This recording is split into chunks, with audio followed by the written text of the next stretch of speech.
live, bro. That's all the recording session.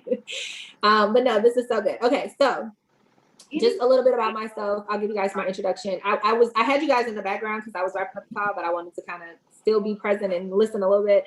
So I'll introduce myself, and then I also will let you guys know about what we're talking about today and how I do things. I don't like talking to people or at people. I like for it to be like a conversation and engaging. So feel free to hop in at any time and we can have conversations, because if I'm touching on a point and you wait until the end, you might forget your point, or I can go deeper into the point than I was going to go, so on and so forth. So anyhow.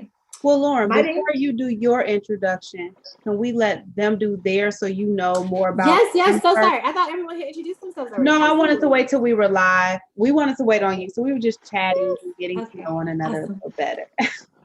So I'm going to go in the order of my screen. I already debriefed you all about how our introductions go. So Greg, you'll go first with your name, your business name and description, and then a fun fact about yourself we cannot find on your resume. Okay. My name is Greg Diaz, and the name of my business is I Know a Guy Who Knows a Guy. And I am a PEO broker. PEO stands for Professional Employer Organization. And these are organizations that pretty much work with carriers, and they partner up with small to mid-sized businesses to help them basically create a Fortune 500 environment for their employees. Because they partner up with hundreds of businesses and thousands of employees, they're able to offer things like workers' comp, health benefits, 401k plans, and things like that at a more affordable rate to the business owner, more competitive rates. And so my objective is to bring these two parties to the table to already have my partnerships and my relationships with a variety of PEOs, and I go and I search out for businesses that need these services and try to get them to come together at the business table, and that's pretty much what I do. As far as a fun fact about me, it's not on the LinkedIn, is that I'm a movie head. I love to watch movies and break them down and chop them up. So, yep, that's me in a nutshell. Nice. Thank you for sharing. Tamika, if you can give us your introduction, please. Sure. My name is Tamika Lyons. My business is called Brown Babies Books.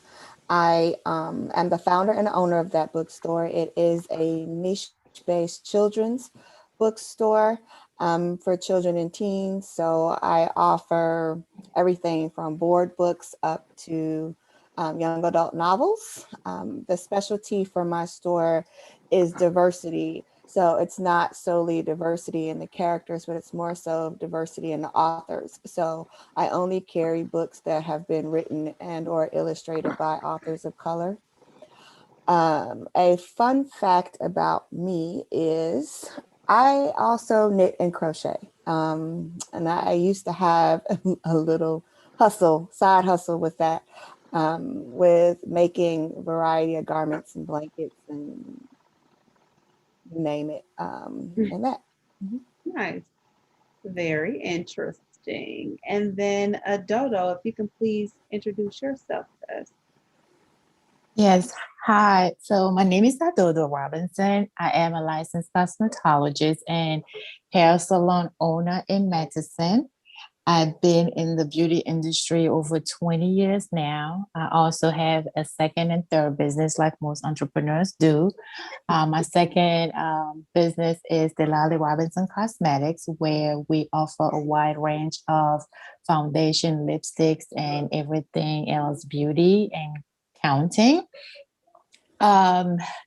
So a fun fact about me that is not in my resume, I don't really even know what if I have updated or not, but I love my family. I have a 20-year-old son. I speak 5 different languages, and yeah, it just I think that's about it. Oh, and I love prom. I don't have a girl, of course not, but I love prom to the point where I started doing a prom dress giveaway a couple of years ago, just so I can get the experience of seeing girls go to prom. So I guess that's my thing. That's so good. That's great. So good. Thank you for sharing that, Dodo. Welcome. So I'll do my introduction. So I'm Christina Wynn. I don't know if everybody knows what we do, but so I'm a business coach, a business advisor with the Illinois FBDC, and the business owner of a business development consulting company. So we offer 3 categories of services: business coaching, we do professional writing, so we do grant writing and proposal writing, and then we also do business education. We have an online course that offers a business plan and a pitch deck as the outcomes. And then we have the master classes that you all are a part of. So I appreciate you all being a part of the Winners Club and some of the services that we offer. A fun fact about myself is I'm really into astrology. Like, I'm a science nerd, but I really enjoy the science of astrology and just learning more about numerology and astrology and that form of science. So that is my fun fact. And now we will pass the mic to our speaker for today, Lauren Morgan. If you can give us your introduction, please. Yes. Hi, everyone. I'm Lauren. I'm over here taking some notes so I can already start to shift my speech for you guys, and depending on your business, things like that. The advice I give will vary. So bear with me. It's a Monday, like I said before. I've been talking all day, guys. So my voice is, it's like, give us a break, but we're gonna push through this. We're gonna make it. So my name is Lauren Morgan. I'm a business attorney outside of Phoenix, Arizona. I actually go way back with Christina. Her heart for helping people and her passion has been there since I've known her in high school. And it's been great to see how we have, gone on our separate paths, but have collectively come back to intertwine with them. So as I mentioned, I'm in Phoenix, Arizona, licensed out here, but I can cover different areas of the law, federal business, which covers trademarks, intellectual property, as well as like contract templates, things of the sort. I do business law, all things business. So I do entity setup, contracts and trademarks, which we're going to talk about today, as well as copyrights and employment law, which are other areas of practice that I do, but I won't be talking about today. Also, I have I'm very passionate, like Christina, about educating people. So my reach is limited by my time with capacity of one-on-one. So I came up with the idea to launch an online legal platform for startup entrepreneurs and business owners to provide legal resources, affordable, 24-hour, 24/7 on-demand legal resources where people can have access to legal needs, right? The things that they need without having to hire an attorney, pay a fortune, and be on the attorney's time frame in the clock, right? So that platform is called The Legal No. And it is basically everything that I do for my clients one off. I create videos, templates, and courses for them to be able to follow along in the Legal No platform, right? So it's on demand basis and people can go and access it that way. So I'm super excited about that. A lot of work has been done with that, but that's about me. You guys know that. A fun fact about me, because I want to be a part of the icebreaker too. So a fun fact about me is that this came up today, so it's fresh in my brain. I hate talking about it though, but it's the only thing I could think of. I went to college at 16. So I went to college really, Christina, I was like a baby, all of high school, all of that. I went to high school at 12. I went to college at 16. So yeah, that's a fun fact about me. I was always ahead and always the baby of the classes. For a couple of years after me, I was still the baby in the school. It didn't matter. But anywho, so let's just kind of hop right in. I'm going to do a kind of a review of the people we have in the actual room. I know we're live too. Christina, are you going to filter in live questions as well, or is it just the students inside the room? I'll be checking the different platforms to see if we have questions live as well. Okay, just let me know. And I'm going to preference it by saying if they can let you know if they're a product-based business or a service-based business, because that will depend on how I answer their question, just for like, especially the contracts portion of the class. But so just to recap, we have Greg, who is in the service-based business.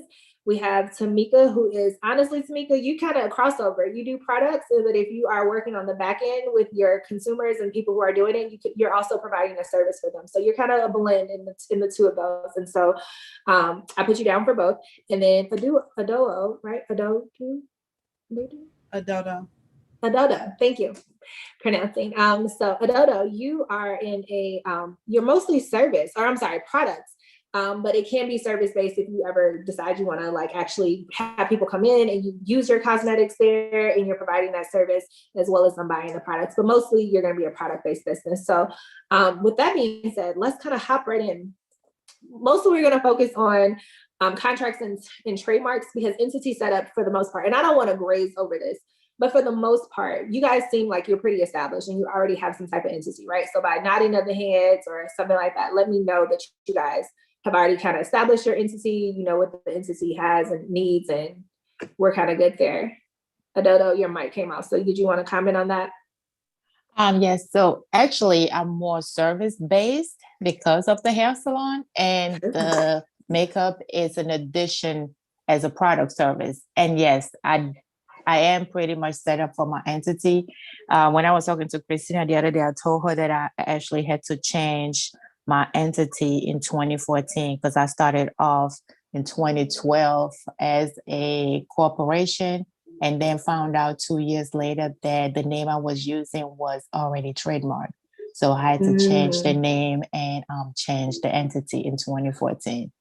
See, that's good. Yeah, that's really good. We're going to definitely talk about trademarks and some of the preliminary work that needs to be done before you register your trademark, and then realize that you can't register your trademarks. So I'm so sorry, Adodo, that you had to go through that. That unfortunately happens. So with the entity, basically you want to make sure that your name is available. And so the reason I'm talking about entity, once again, is just kind of the structure with your state, recognizing that you are a business. And even if you haven't formalized your business entity being set up, you are still recognized as an entity. Your state recognizes you as a sole proprietor. So if you are doing business and in it and you're like, oh, I don't have a business set up and things like that, you actually do, because your state recognizes you as a sole proprietor. Tamika, did you have anything you wanted to add there? I did. I wanted to say I'm in the process of switching from sole proprietor to sole LLC. So after today, I was hoping to just clarify some things with that step to get my paperwork sent off. But I wanted to wait until after today's masterclass before I sent it out. Absolutely, absolutely. So yes, you either can go be a sole proprietor, which once again doesn't require anything on your part, or be a sole member owned LLC. LLCs can have multiple members, so you could be a partnership by default. If you have 2 members, it defaults to a partnership, even though you're still set up as an LLC. So sometimes it gets confusing. Or you can actually have a partnership structure that you can elect when you are setting up for the business, and that doesn't have to be 2 people. It can also be multiple people, 3 to 4 people as well. But you have just opted to classify yourself as a partnership. So a little bit confusing in the words and terminology, but the state will allow you to separate the 2 and it recognizes the business entity separately from a partnership, a corporation, LLC, and a sole proprietor, which isn't recognized by the state. It's just what you are by default. And then there are multiple types of corporations, right? So an S Corp is a type of corporation, a benefit corporation, as well as a nonprofit. Nonprofit does fall under the corporation category. So there's that. So when you set up your entity, you do, like I said, it kind of goes along with the trademark search because you want to make sure your name is available. And when you set up your entity, as I said before, it's recognized on the state level, not on a federal level. So state level, you are doing a search within your state. Trademark is on a federal level. So if you're doing the search and it's available for your state, you might have issues, as Adodo had, unfortunately, later when you go to a federal level and are trying to register your trademark because it's already taken, right? So if you know that you want to trademark your brand, if you know you're going to be leading with your business LLC that you're doing, you might want to check out, do the trademark process somewhere along the lines together, so you can just save yourself the cumbersome work of having to come back and change everything.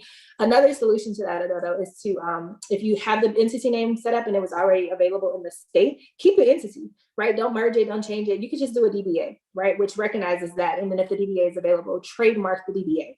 And then the DBA becomes an asset of the business. So instead of having to go around and redo everything with the business, essentially you could do a DBA. That's what your business is known as, stands for doing business as, and you can go from there and having everything set up. So I went over kind of the types of entities and what it is. And so let me just kind of go through. It's going to vary state by state, but for most states, it's the same. Once you research the name and it's available, they'll allow you to complete the application and pay the fee to actually register your business. Now, when you are doing an LLC, they're going to require you to have an operating agreement. Most states don't require this on file with them per se. They just require that you have it at the primary place of business.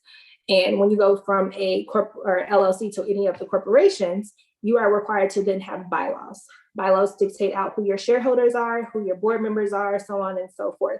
If you are a nonprofit, you need a minimum of 3 board members to start, depending on the state. But when you do the actual IRS portion of the tax exempt status, you are required to have 3 board members to list on the, I'm sorry, you are required to have 5 board members to list on the application for the IRS for you to qualify to submit your application. So once again, nonprofit is a corporation. And the nonprofit is recognized on the state level. So a lot of people confuse this. Like, oh, I got to register my nonprofit with the IRS to get this tax exempt status. And that's when you register with the state, you are recognized as a nonprofit. It creates your nonprofit. So you can be a nonprofit and not be tax exempt, right? But we usually hear it and correlate the two automatically. And so it's a 2-step process. So when you register the nonprofit, that is on the state level, and you become a nonprofit. But in order for you to be tax exempt, that is on a federal level through the IRS, and you must submit an application. It's called the 1023, either an EZ form or the long format. But that is what will qualify you to actually be a tax exempt organization, which is the goal of being a nonprofit. For most nonprofits, the whole goal and incentive is to be tax exempt. So that's why that's important. I want to pause there and see if you guys had any questions, because basically once you submit all the paperwork and the documentation, you just wait for them to respond. So entities talk is really quick. It's not a lot to that, but I know, Tamika, you had some specific questions you might want to pose as well. I do. I have a question when it comes to the LLC application, that there's an area for like your purpose, right? It seems pretty standard, but state of Illinois asked if I wanted to customize anything. And I got a little confused there because it seems like it's just the standard sentence that everybody is supposed to use. And I don't know what the customization piece would be. Yeah, so in Illinois, they give you the option. And honestly, this is so in any state you file in, they'll give you the option of uploading your own articles, or if you want to use their state specific articles. What Illinois does when you go in and you're filling out the application, they have you select what categories your entity falls in. Based off of those categories, that's what they use to form your general statement. It is something that you could default to. However, if you know the mission and the vision for your statement, I would recommend customizing it. Okay. Yeah, and it's as simple as literally, what's the mission of your business? What is your purpose? What are you going to be doing as a business? How are you going to operate? So you might want to say something around, to be a minority owned and operating bookstore.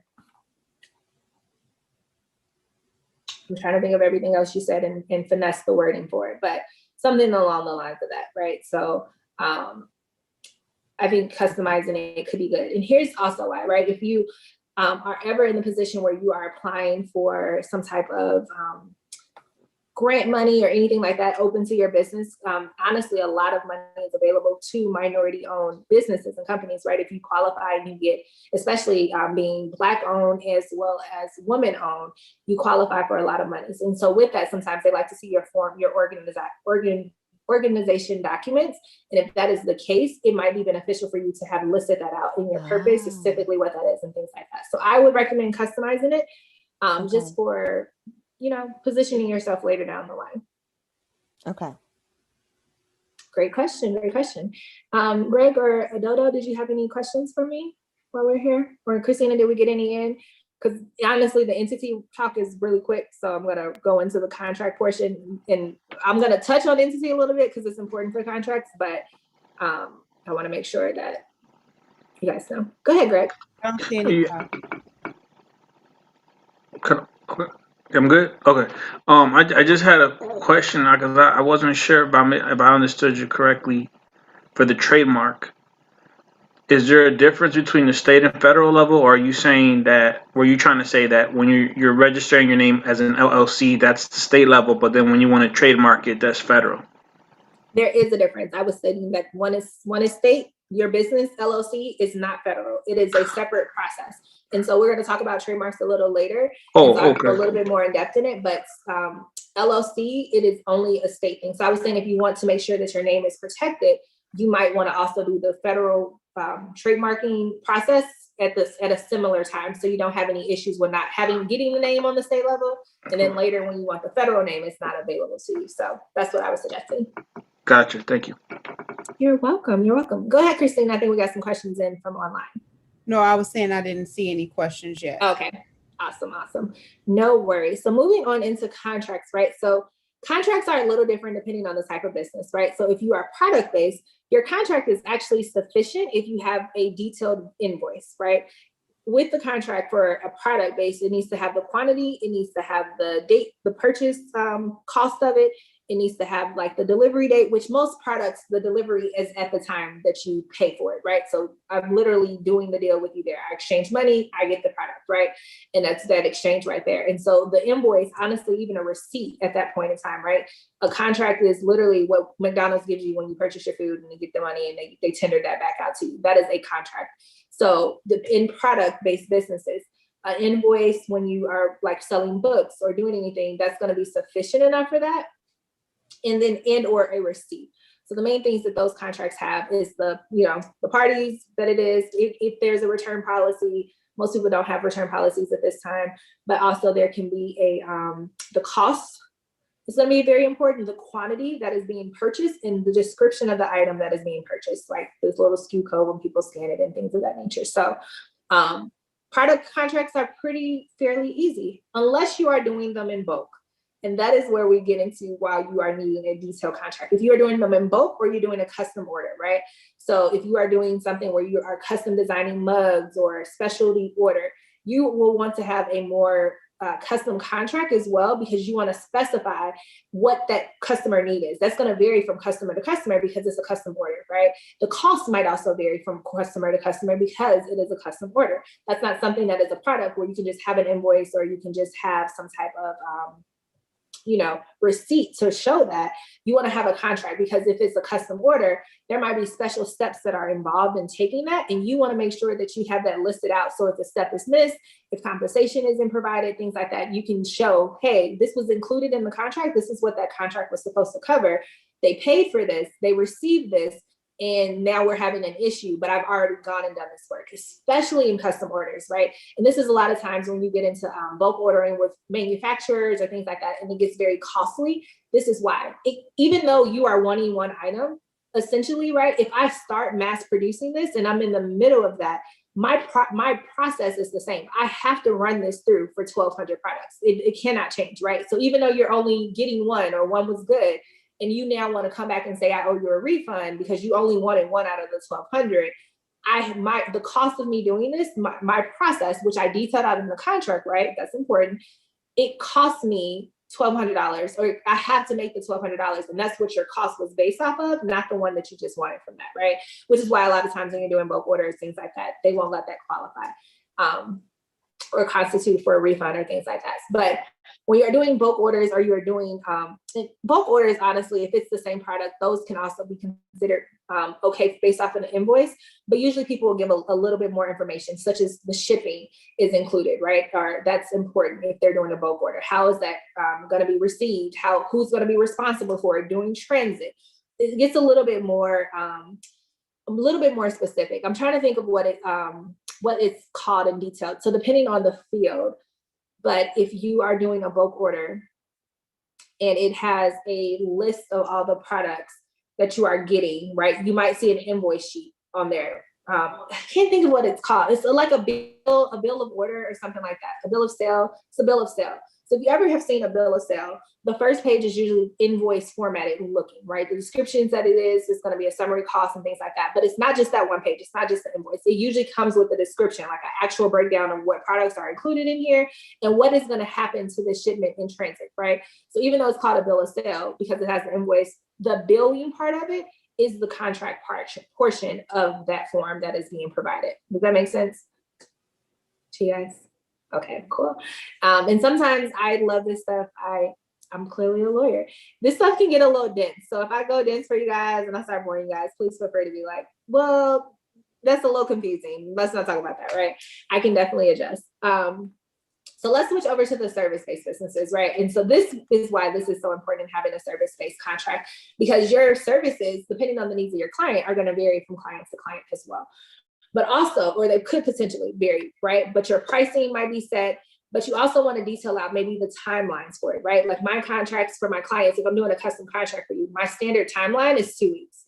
But depending on when you come to me, the demand in which my busy season is, that might vary. But my contract will provide the details for that. It will provide you the context in which you can expect to receive your final contract. Also, it details out the process, right? So you receive your first draft within a week from me. That last week is depending upon your revisions, depending on you reviewing it. And so that also varies. That could also determine when you, in fact, get the contract. Because if I give you the contract and you have a week to review it, and you don't review it within that week, I'm no longer held to the 2-week timeline of giving you a final contract. It's impossible for me to perform because you have not fulfilled your portion of the contract, right?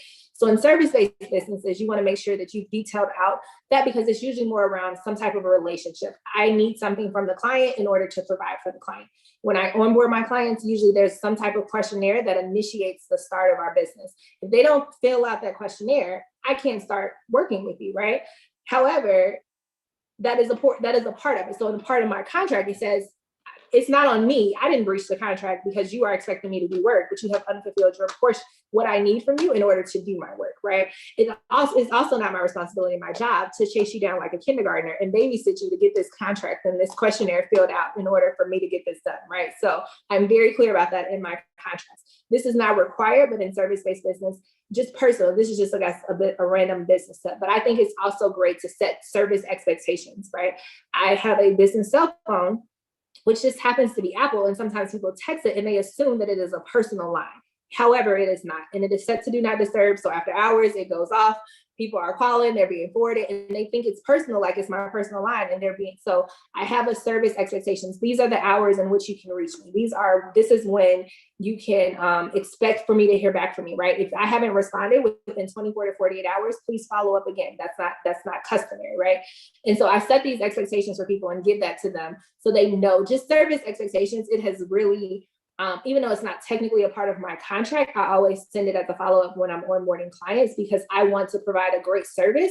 And usually what ends up happening is when people aren't happy with the service that you're providing, they go back and look at the contract and look for ways to get out of it. They look for ways to pierce that, right? So even though it's not technically a requirement thing, my heart is good customer service, and that's what I want to provide in my firm, and that's what I pride myself in delivering.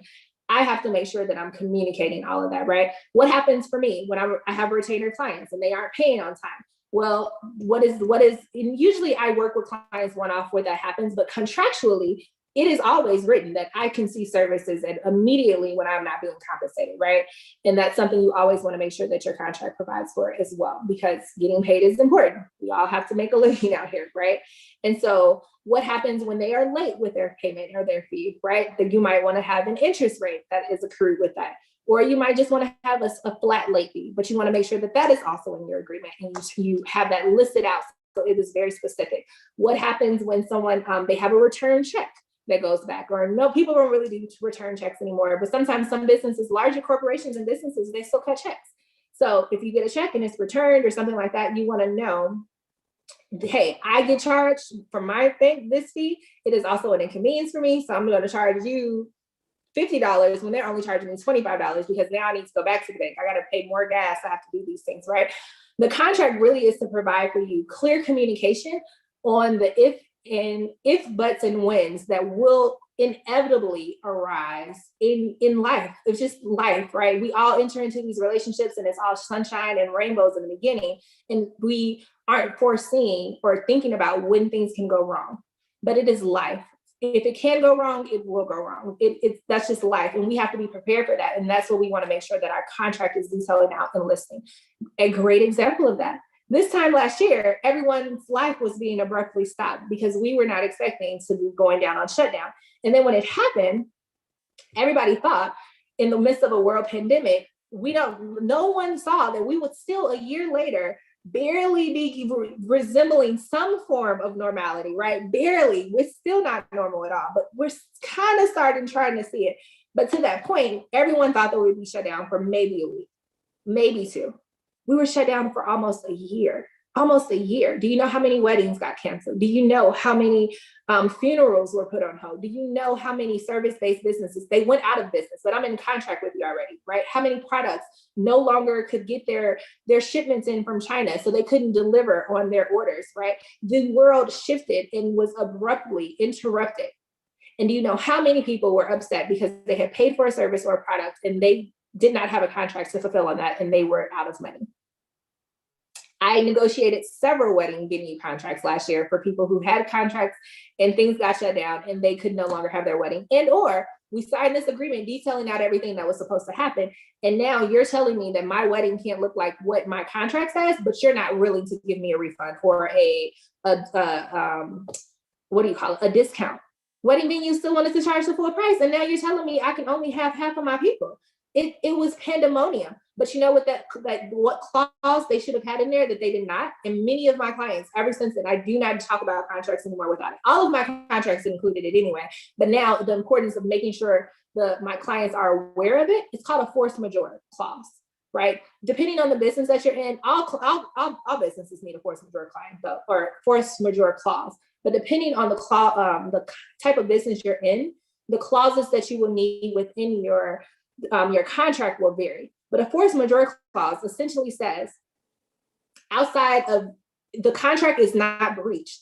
If there is something outside of the control of either party, this contract will remain in effect. And it goes on to list several different events. Acts of God are included, tornadoes, everything like that are included with that. But power outages, if something happened in my area and their power, for instance, I actually got stuck in Dallas in the middle of the winter storm a few weeks ago. I was there for 3 weeks. I was supposed to be there for 1, and I ended up having to stay for another 2 weeks. No one foresaw that. No one imagined that would happen. We were without power for about 4 days, and it was just, everything just shut down. And so in an event like that, you want to make sure you have a clause in your contract that allows for a force majeure, things that are out. I couldn't control that. I didn't go there and plan to be there for 3 weeks. I went on vacation and ended up being there, and I wasn't equipped to work in full capacity while I was there. But my contract allows for acts of God. It allows for unforeseeable events to say, hey, this I couldn't control this, and there's built-in grace, if you will, built-in acceptability for mistakes by either party. It says this contract is not terminated, and neither one of us are penalized if we cannot fulfill this contract above and beyond our means, right? So as business owners, that's so important for you, because if something happened with the pandemic and you couldn't perform, that would allow you not to be sued because it was outside of your control. So that's why that's so important. And that's just to highlight one of the many clauses that are there. I kind of went over some of the other, some of the important facts and contingencies before that were important. But I think it is important to also mention just kind of like a venue clause, right? I'm dealing with a client right now, and they hired an independent contractor who lived out of state. And so now that they're having to sue that independent contractor, it would be very cumbersome if they had to go to that independent contractor's home state to sue them. But because we had a venue clause in there to state that if in the event of a lawsuit, and also because you are coming to work for an employer in this state, this is how we're going to handle that. This is how we are going to move forward and how you're going to be sued, right? In this state, in this venue. And so basically that's what happened. So venue clauses are very important. Let me think what other type of clauses are in contracts. Confidentiality clauses are really important, right? Talking about the nature of this business, that if you get trade secrets by working with us, or if you get trade secrets from our products, just from purchasing something, we own it. It is our intellectual property. You do not get any rights to that. And if it's a specific conversation, we're going to bind you to keeping this conversation confidential for the parties who are a part of it, right? So Greg, I think that would be important for your business. When you talk to them sometimes and you're making the connections for people, and they might get some trade secret information about, how things operate. And that could be, if they find out, say, oh, I now have this connection. No, you do not. This is our business. We are the ones who provide that for you.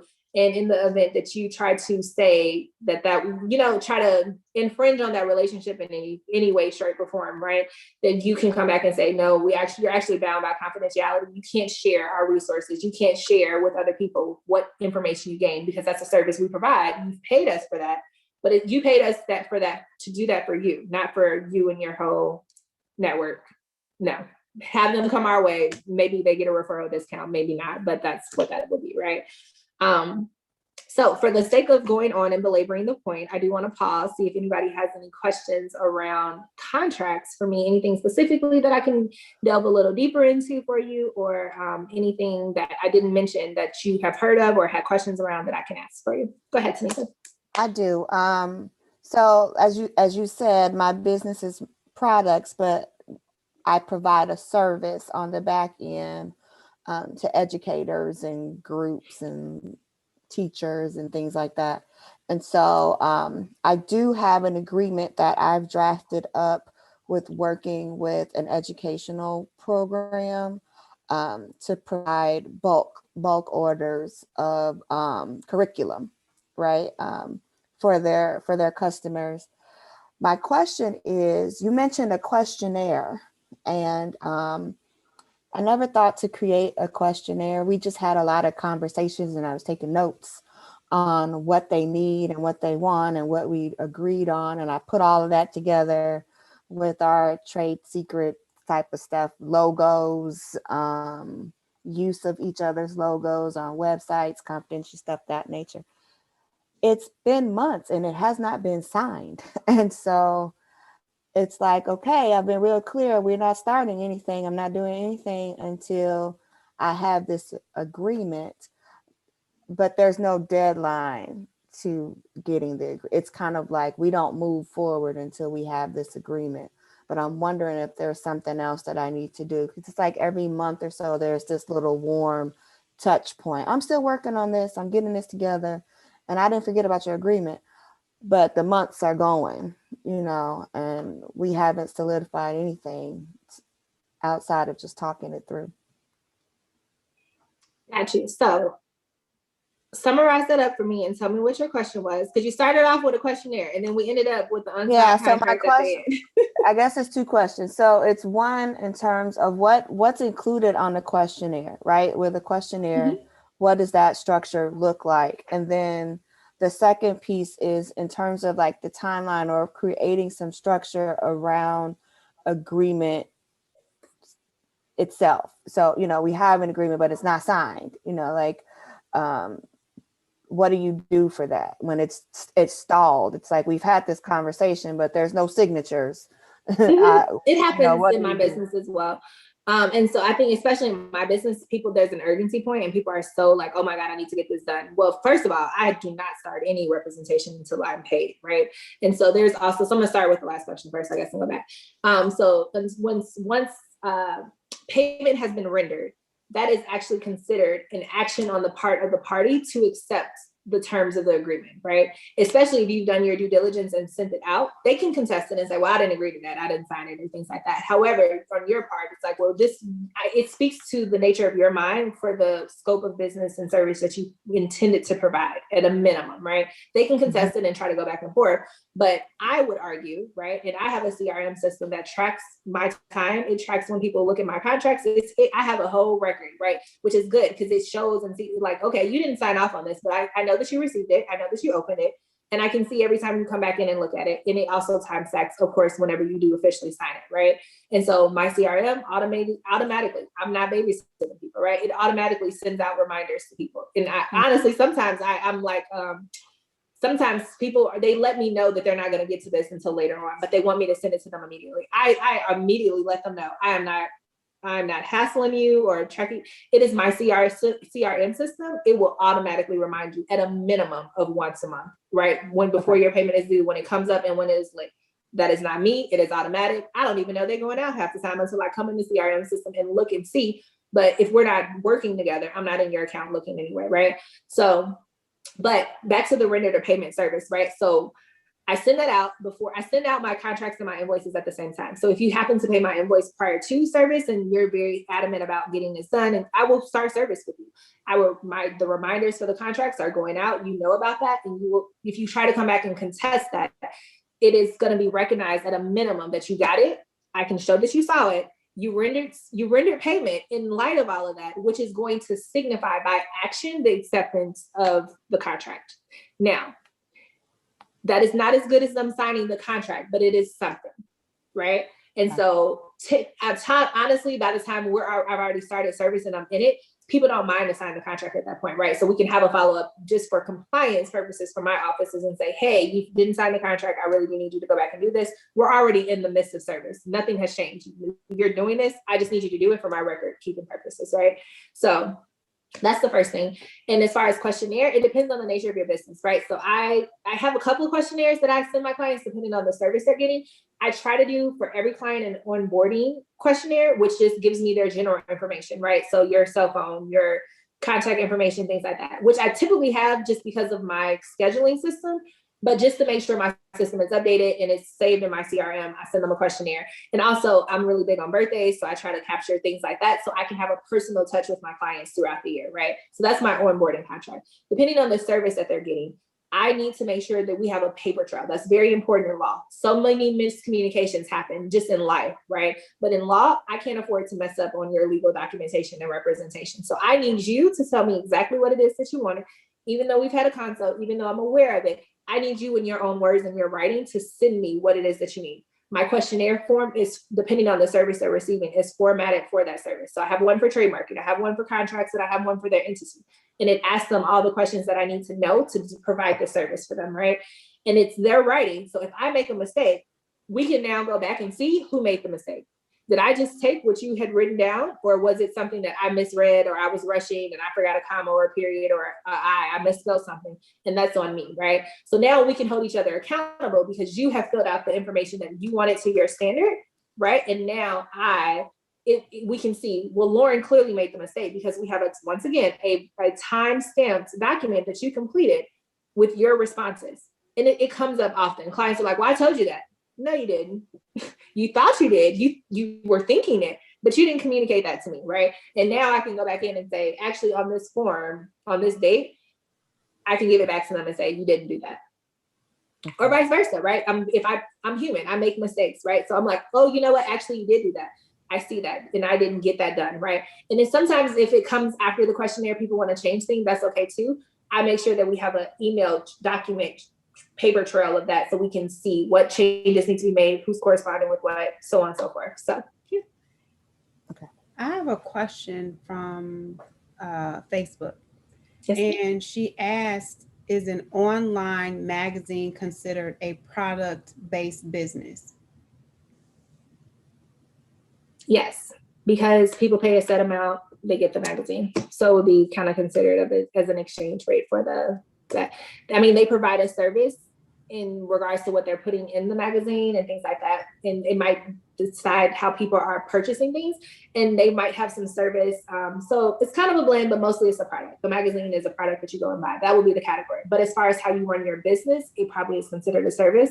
And you probably will be held, not probably, you are held liable for some service-based laws, such as slander, defamation, things of that nature, that most products, it's all in the tort field, but they are responsible for, just negligence with the product and not making sure that the product, like if the product burns somebody and things like that, they're there.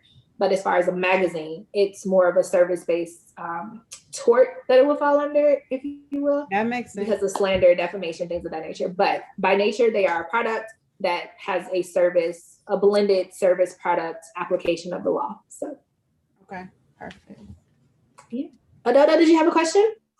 I have a question, but I also have, I don't know, a suggestion or something like that in regards to what Tamika just said and the feedback that you gave to her as far as the service-based offer that she's doing for the wholesale educator and so forth. The questionnaire is good, Tamika, and I would suggest maybe just being very direct on that questionnaire from step 1 through step Z. You ask what they want, what you're going to give, and then you have to give them a timeline of what you're going to do to come back to them in order for them to sign the contract before you move forward, so that you're not invested so much time working without really having anything signed to move forward on.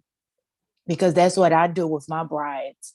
like for the bridal trial. So I have the questionnaire on the website that they fill out, send out to me.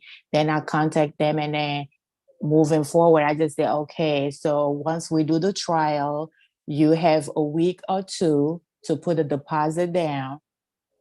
And after I get the deposit, that's when I start preparing for your wedding. And after that, you would not get your deposit back once I purchase everything that I need for your wedding.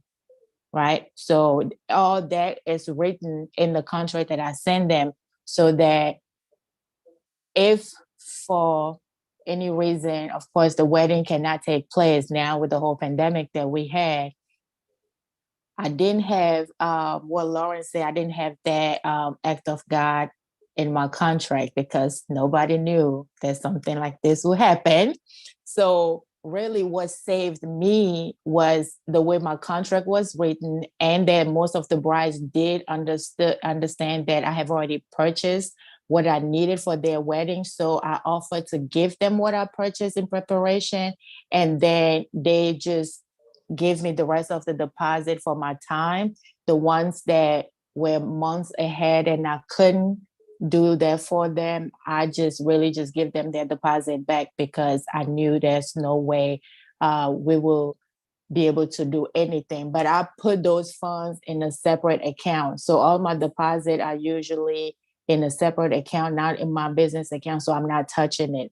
So when the pandemic happened, I was able to send those their deposit back that I didn't make an investment yet. But yeah, the questionnaire is very important to have everything, because if you leave it open, they're basically not taking you serious because you didn't tell them when you will stop working for free.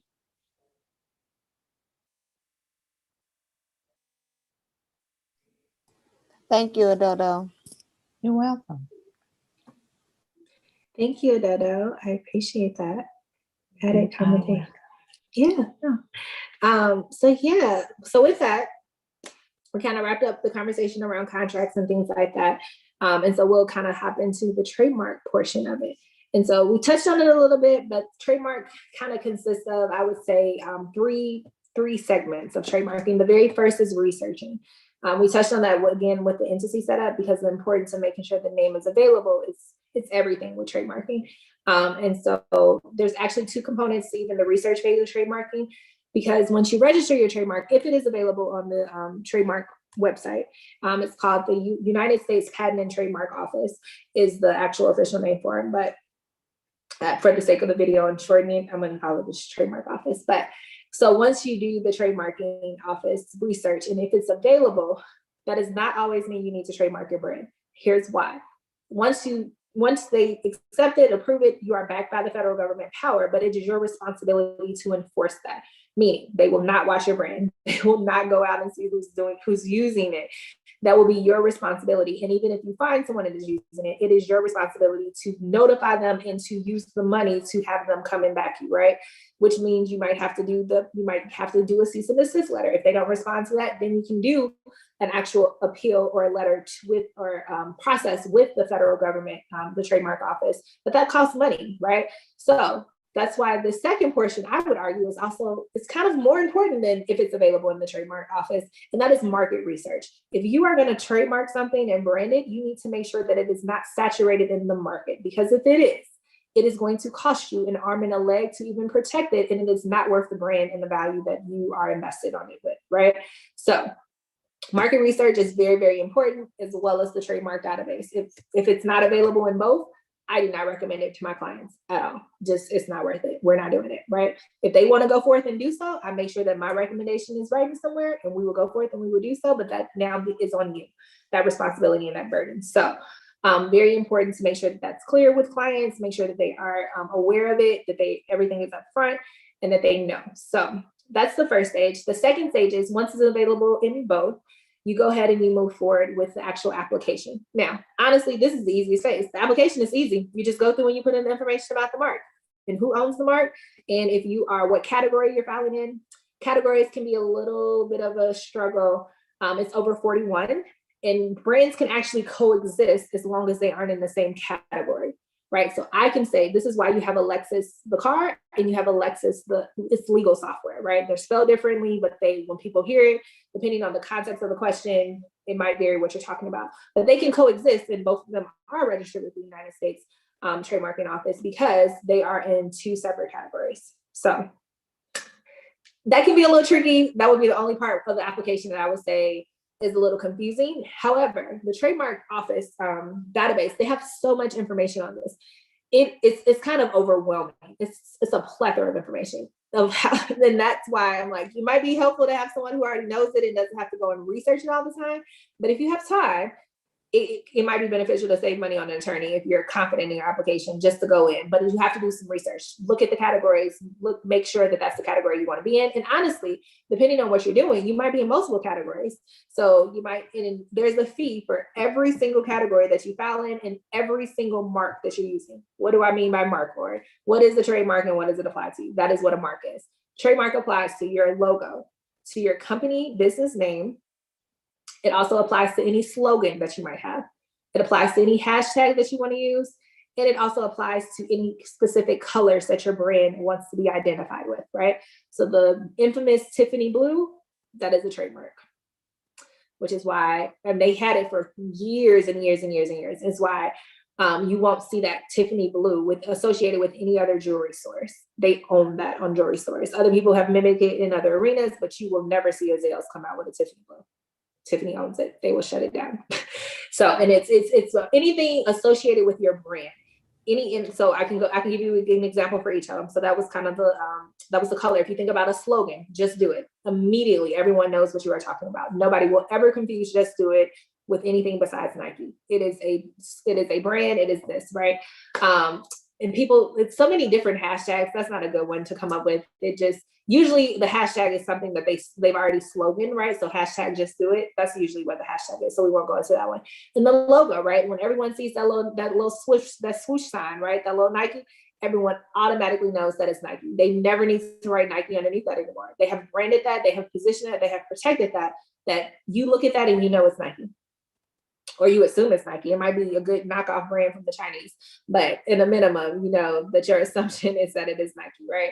And then once again, when you see the company name Nike, we automatically know who that is as well, right? So anything that is a part of your brand, and when you look at it, people see and should recognize your brand is going to be a trademark.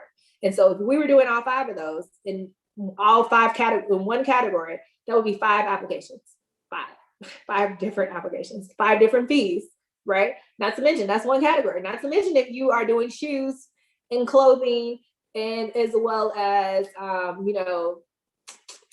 sweatbands or something else. Those are different categories. So you have to register all 5 in all 3 categories and pay a fee for basically 5 times 3. So that is why trademarking gets really expensive. And as a trademark attorney, I have to research each one of the marks, right? So your fee depends on how many marks that you have. It starts off with 1 for me, and that 1 because I've already researched this one, right? It qualifies for two different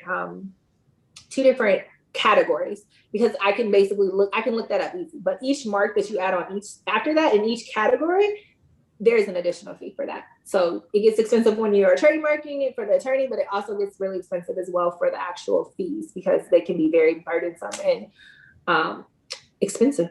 So on average, how much is a fee for trademarking? The average for their filing fee or an attorney fee? Filing. So the filing fee, they have 2 applications. They used to have 3. They've gotten completely rid of the paper one. They require everything to be electronic. It starts at $250 per mark. So each application is $250.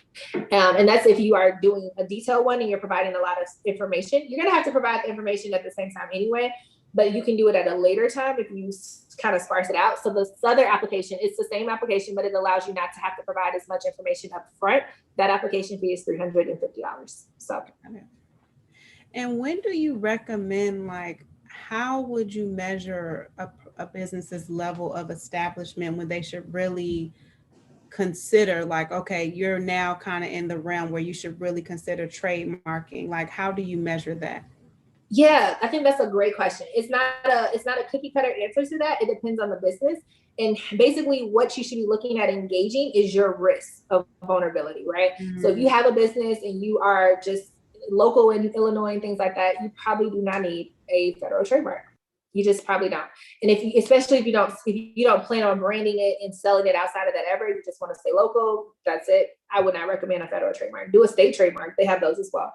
But if you are going to be online, which a lot of people are these days, if you are going to be selling something that is going to be going from state to state, not necessarily online, but if it's something that your brand is going to get from state to state, or other people from, like, for instance, if you live in Chicago, right? A lot of people from Indiana come into Chicago. A lot of people from Wisconsin come into Chicago. Even sometimes from Michigan, they'll come down, right? So if that's the case, you want to make sure, and if it's going to get a lot of transit, I would recommend protecting it that way too. So it's technically just the footwork of what the online basis would do for you. So how you calculate that is what is the risk? If I'm going to start this business and I'm just going to keep it small, word of mouth, via friends and things like that, I'm not going to post it on social media, because as soon as it's on social media, it's out to the world. If I'm just keeping it word of mouth, maybe I can take the risk of somebody stealing my brand because it's still really small. But that's what you're trying to gauge. What is the risk that somebody is going to see this, think this is a great idea, and come and want to take my brand that I've worked hard to build? That's why it's not always a easy cookie cutter approach for doing it. It depends on the business that you're in. It depends on what you're doing with your business, and it depends on your business goals, right? So if you are out there and you're in Chicago and you are making $1 million a month in selling your product, but you do not want to go outside of Chicago, you don't ever want to go in stores, you are going to stick to that market and do that, I'm probably going to recommend you don't federal trademark, right? You can do a state trademark. And sometimes we always think about state and federal trump state and things like that. Not always. State protections do carry weight. For instance, and this is actually, because I'm from Chicago, and so this is actually this is one of my most interesting trademark scenarios, I guess, but it's from Chicago. Burger King, everybody knows the Burger King. They have federal trademarks everywhere, and they are everywhere, right? They're even international, but that's another story. There is a Burger King in Illinois that is not owned by the franchise Burger King. And Burger King cannot touch them because they got a state trademark before Burger King got their federal trademark. And so Burger King cannot put up a franchise within 30 feet, or like, it's not 30 feet, it's like within 3 blocks or something like that, or a certain radius of this Burger King, just based off of a state level trademark. So state trademarks, if done correctly and done strategically, they do carry a lot of weight. Now, that's kind of old fashioned. They're brick and mortar, mom and pop, just one burger store, right? And I know that Burger King has offered them so much money to come up off of that name, and they will not budge. They're mom and pop. They go from generation to generation. They're still there. And I know Burger King is just like, oh, you won't take our money. We just hope y'all go out of business. And they're still there. I think they've been there. They did theirs like back in 1932, something way before Burger King ever showed up on the scene and got their stuff. So their state trademark trumps in that area a federal. Now, if they ever decided they wanted to go get a federal trademark, they would not be able to do so because Burger King holds that, right? But because they did a state one, it comes with state protections, which will not allow a franchise Burger King to come in with a certain distance from them. Go ahead, Greg. Is the cost for the state trademark about the same for the federal, or is it? Typically, they are not. Typically, they are way cheaper. So, like a trade name, DBA, things like that here in Arizona, they're $10. It's $10 here. I'm trademarked locally. Let me ask that. Greg, did you have another question? No, go ahead. Okay. Let's say, for instance, you are not okay. Let's say, for instance, you're trademarked locally, and then you find out somebody trademarks your stuff federally or in another local place, another state. The fact that you were trademarked first, I guess this goes back to the Burger King scenario in a sense, like it doesn't allow any leverage to say like, wait, no, I do want to go and now get trademarked federally. You see here that I was, I've been here before, whatever entity this is. Like, is there anything like any gray area with that? Or is it pretty much like you lost because you did not do the federal?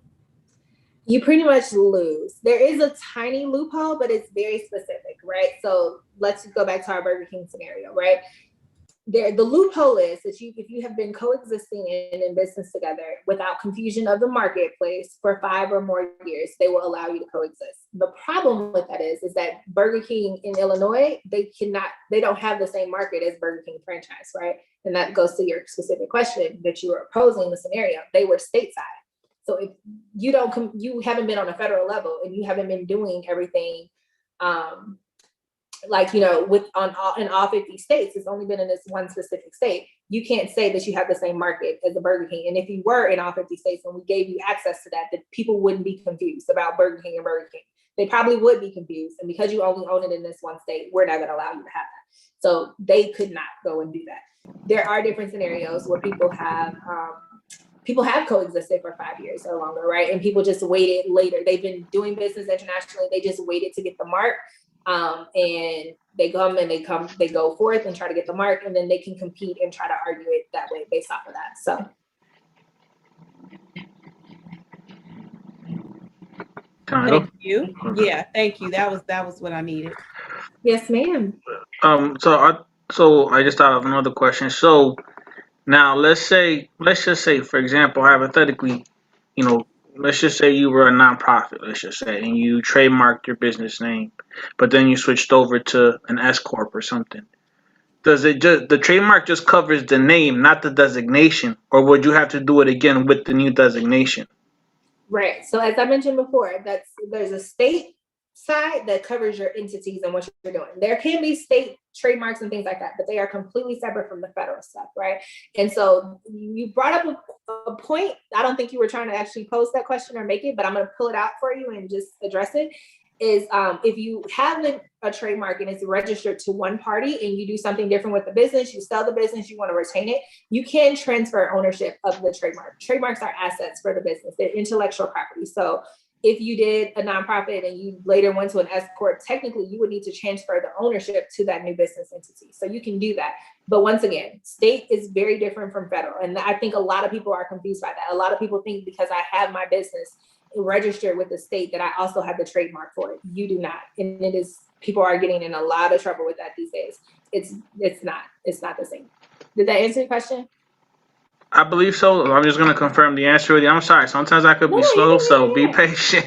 But once I figure it out, we're all good. No, so just to clarify, so if I was, let's just say, I Know a Guy Incorporated, and then I switched to I Know a Guy LLC,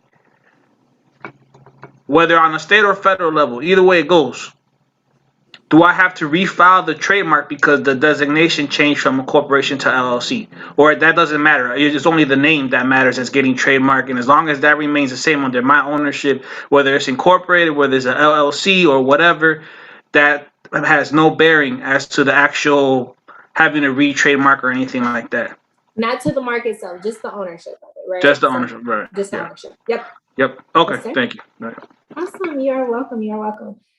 So really quickly, that I paused at kind of step 2, and we've been talking about that. But let me give you the last step, because I said it was 3 phases. The last step is basically the correspondence. Once you file a federal trademark, it does initiate what they consider it's like a court process, right? They are actual legal governing body, and they have timelines and they have official proceedings that have to happen and take place up into that. So you're going to go back and forth and correspond with attorneys. Maybe they don't have any correspondence; they just approve it immediately.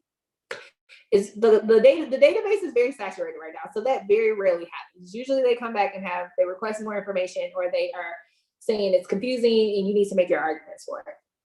This is when I'm like, people need an attorney at this level, at this stage, because it is a legal proceeding and you're going back and forth, and you have to not only comply with the guidelines, but you also have to make sure that you're providing them with the information needed to specifically take care of to address the information they're requesting from you, the need that they are having.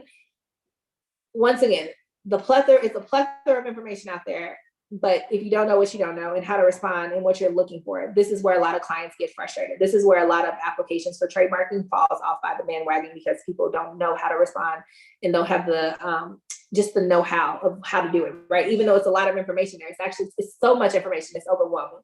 And so I see a lot of people And if that happens, if you abandon your application, you lose your fee. You do not get that feedback. It's done. And you have to start the process all over again. And so people usually are so frustrated by that time that they're going to hire an attorney.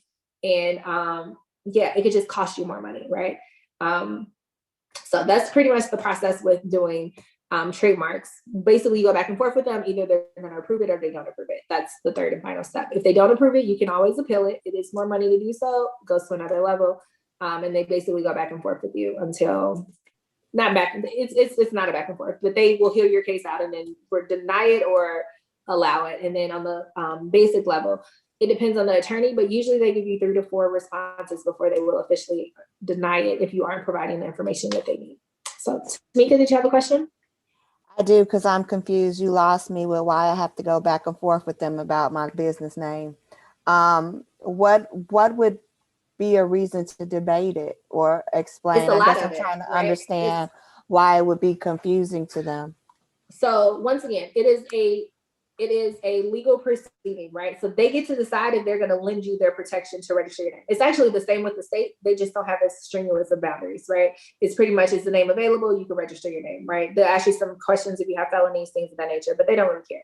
The Federal Trademarking Board, though, however, it's the nation, right? So they have an interest in making sure that consumers are not not confused. That's a huge issue, right? If they think that another brand potentially within your category is going to be confusing with your brand, they're going to give you pushback and say, make us see why this won't be confusing to them. Help us get the picture clear.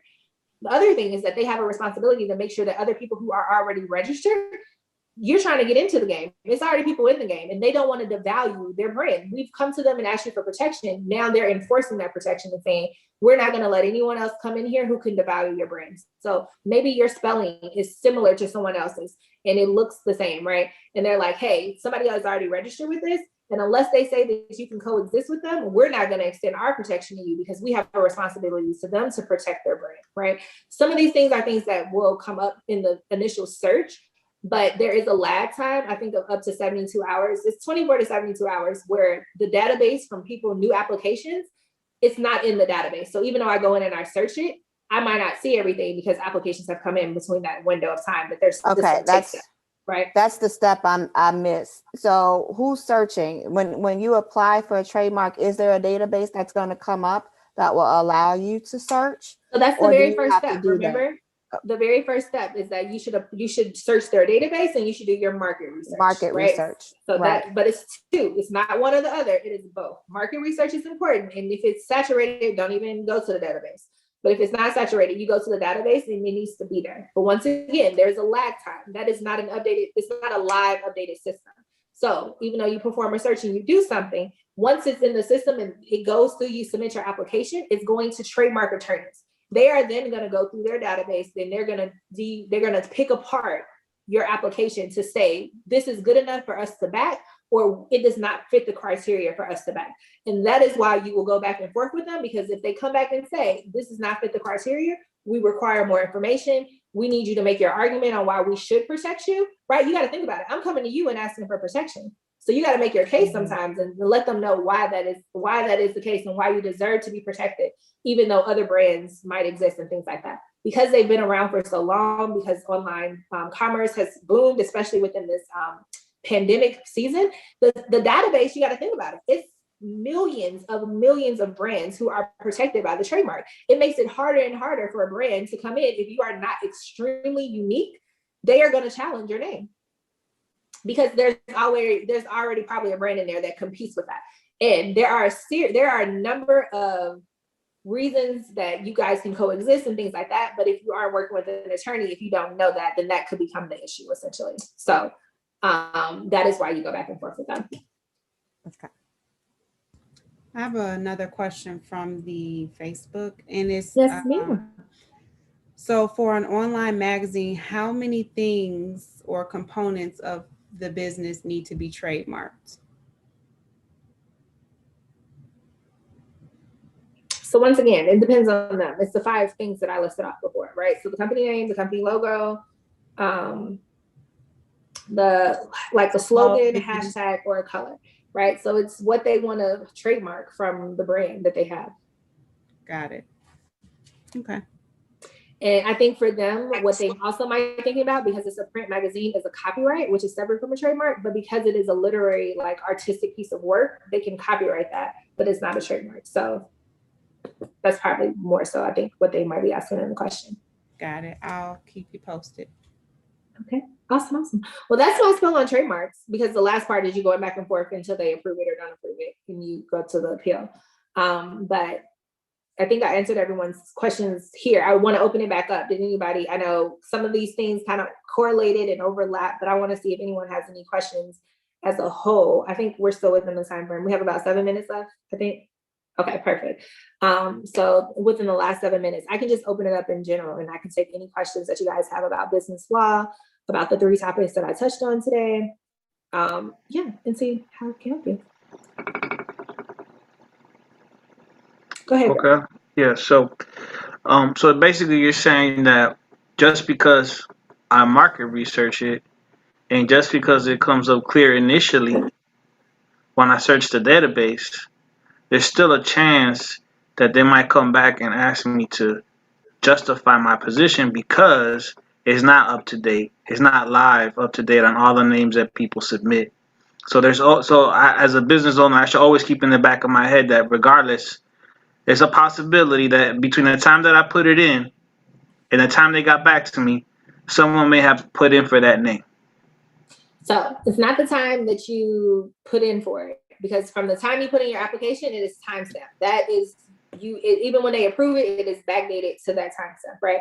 I'm saying from the time you do the search, it is like a lapse of a few days. So even when you do the search, it's not a live search. The system is it's just lapsed. So if you do the search and submit it that exact same day, there is always a small risk and possibility it might come back with something from other applications that were submitted before yours that you have no way of seeing until they update their system.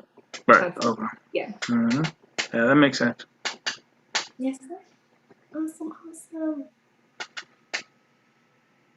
So if I mean, you sound like you know your stuff pretty thoroughly, but do you only practice in Arizona? Or if someone needed your help, are you allowed to practice in Illinois, or what's your situation? Great question. So I kind of touched on it a little bit at the beginning, but because we've kind of talked on different areas, I think I can just kind of touch on it based off the areas we do. So trademarking is federal law, so I can practice that anywhere, right? It doesn't matter where they live or do anything that way.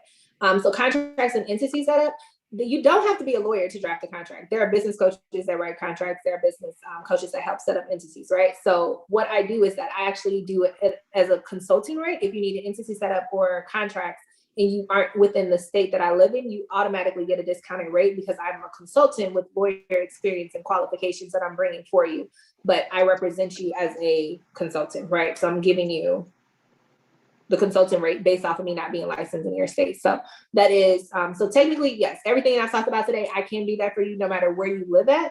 Outside of the trademarking, it depends on where you live at, that my rate will change because I can't, if something were to go wrong with your contract or something like that, I just gave you a draft. I couldn't represent you and actually enforce the contract for you there, right?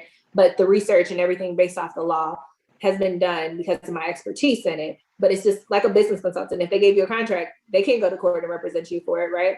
So they don't charge you lawyer fees to draft your contract and do that. They just been doing business for forever. They know how business works. They have the experience to be able to give that to you. So in essence, that's what that would be. I just thought of another. Oh, I'm sorry. Does anyone else have something? Okay, no, not yet. I have another question. I just thought about this, right? So now you got the pot cooking. So who knows what kind of ideas I'm gonna get? No, but okay. So let's say, somebody researches trademark in Arizona and they find out that it costs $5 as opposed to $10 to trademark in Illinois. Is a business allowed to do that?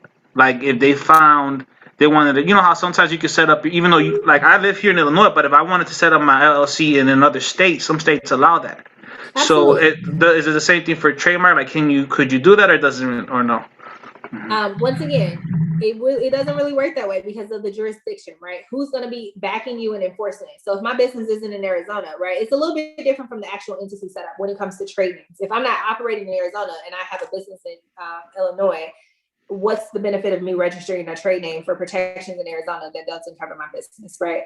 That wouldn't be beneficial. However, entity setup wise, you can have an entity. It doesn't matter what state it's in. However, there is such thing that is legally required as a foreign entity registration. So even though you are registered in the state of Arizona, you still have to, if your primary place of business and operations, it's a percentage. Majority of it is done out of Illinois, even though you are in another state, you still have to register as a foreign entity by Illinois law. So you are recognized as being able to operate your business out of Illinois. So there are loopholes for it and you can navigate it, but it does get a little tricky when it comes to like the entity setup, things like that. But trade name, it would have no benefit for you to do it in another state that you didn't operate in. Even if it was cheaper, it wouldn't benefit you.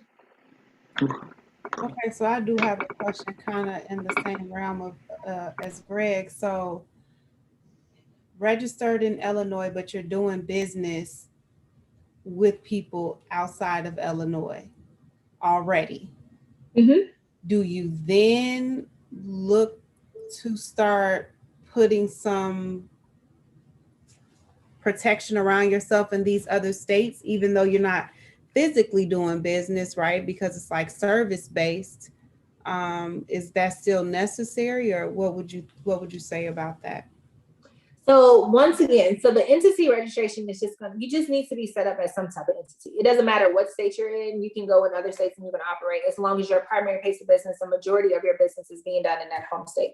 That becomes an issue when you're doing multiple, like if you were a product, if you were selling in multiple, like I'm out of Illinois, but I have a hub in California and we're selling a lot out there. I need to register in California as a foreign entity.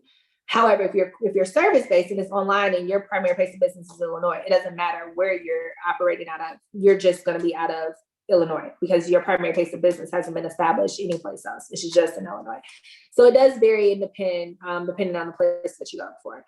So I know it's just a little tricky. Actually, as you guys are asking questions and doing this, I'm like, it makes sense to me and it's super clear, but I'm like explaining it and having the conversations, I can definitely see the gray areas that come up. And it's like, what about this scenario? So I like the way you guys are thinking because you guys have definitely tapped into that.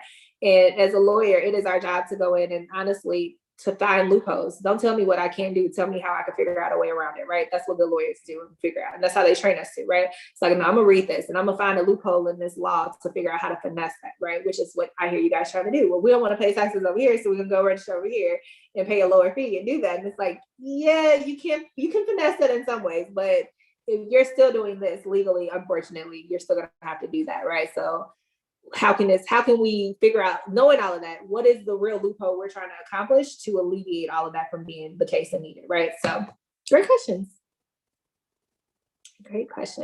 Awesome. Did you get anything else from online, Christina? Let me do a last check real quick here. Is going to be confusing with your brand. They're going to give you nope, it doesn't look like we have any more questions in the chat. Awesome. Well, I'll turn it back over to you for you to close us out. Well, yeah, thank you so much, Lauren. This was very, very helpful. I hope everybody got a lot out of it. It was a lot of chatter in the chat on Facebook, so that's a good thing. So this is clearly a good subject matter for different businesses and entrepreneurs. Thank you all for your time and attention this evening. It is 8:30 in the PM here in Illinois. So I know it's a sacrifice of you all's time as well, but it just shows just how much you all want to continue to develop yourselves as business owners and entrepreneurs, and you will be all the better for it.